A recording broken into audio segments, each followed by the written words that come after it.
Sa wakas, may kauli na ako. Papang Vicente, salamat kayong kay. Kayong ayuda mong Dunkin Donut, fresh from Pinas. Ngayon po mag-unboxing ko mga bapa. Donut unboxing.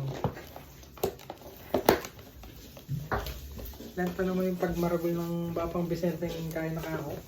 Pasalubong na pen. Okay.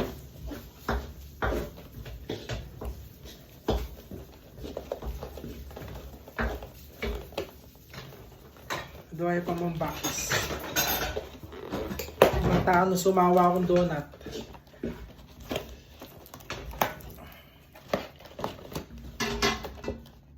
Yaman again. Ayan po.